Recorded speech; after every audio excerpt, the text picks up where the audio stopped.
Please welcome former Rhode Island Governor Gina Raimondo.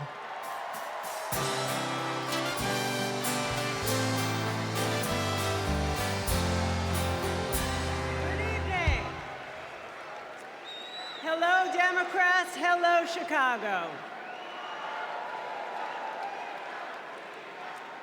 It's a great honor for me to be here this evening. You know, long before I was the governor of Rhode Island, I was a little girl growing up there in a middle-class family. My dad found his American dream in a watch factory in Providence. And that job gave him a way to provide for our family, a community for him to belong to, and so much pride. But like so many Americans in the 80s, after 25 years of his hard work, his job and the job of all of his friends was shipped overseas. You know, years later, my dad said to me, "Gina, this happened because our leaders let us down." And my father was right. The Republicans in power who pushed failed economic strategy. Let's just cut taxes for the wealthy and leave everybody else behind. Well, not only did my father lose his job, but frankly, manufacturing left my state. Manufacturing withered in Rhode Island and all across this nation. In communities all across America, factories shuttered, communities got hollowed out, and people were left without their job, without hope, without the dignity that comes with a decent job. And you know, Republican economic policy failed Rhode Island. How do I know that? Because when I took office, first Democrat elected governor in a couple of decades, I inherited one of the worst economies in the country. It was a mess. But we got to work and we turned it around. We turned it around with a pro-business, pro-worker agenda. Kamala Harris has that same agenda.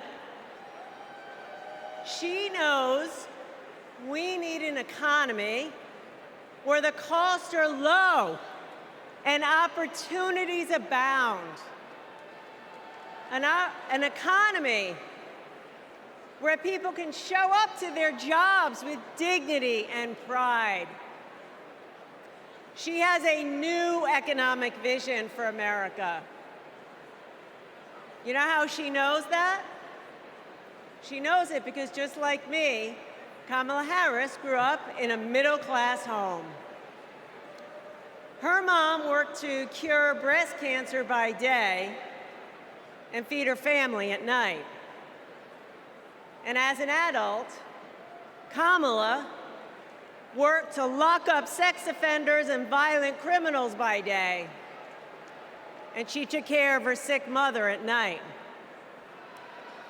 Kamala Harris gets it. She gets that so many Americans work so hard every day and they're barely getting by.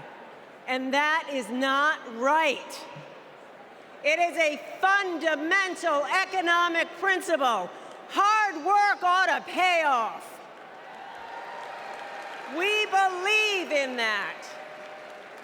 And that's why the Vice President is committed to building the opportunity economy, an economy that rewards ambition, an economy that rewards hard work.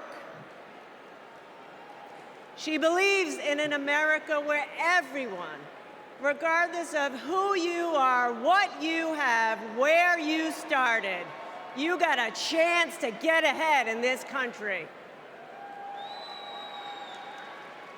Kamala Harris will give more than 100 middle-class Americans a tax cut. She'll build 3 million new homes for the middle class. And she's going to forge an economy with fair competition, free from monopolies. Monopolies that crush workers and small businesses and startups.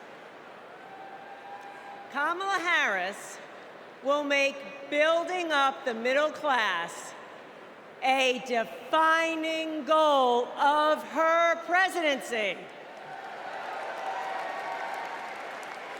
Meanwhile, Donald Trump, he's going to double down on his worst economic ideas. The same ideas that shipped my dad's job overseas. Ideas that don't work. We know they don't work because they never have. He wants another huge tax cut for the wealthy. He wants to put his corrupt buddies in charge of the economy. And he wants a sales tax that's going to supercharge inflation. We cannot afford Donald Trump's failed economic ideas. But here's the thing, the most important thing. Kamala Harris works for the people.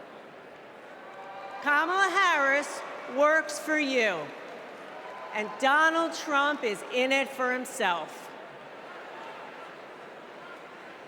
As our president, Kamala Harris will build an economy where everyone, and she means everyone, can find and live their American dream.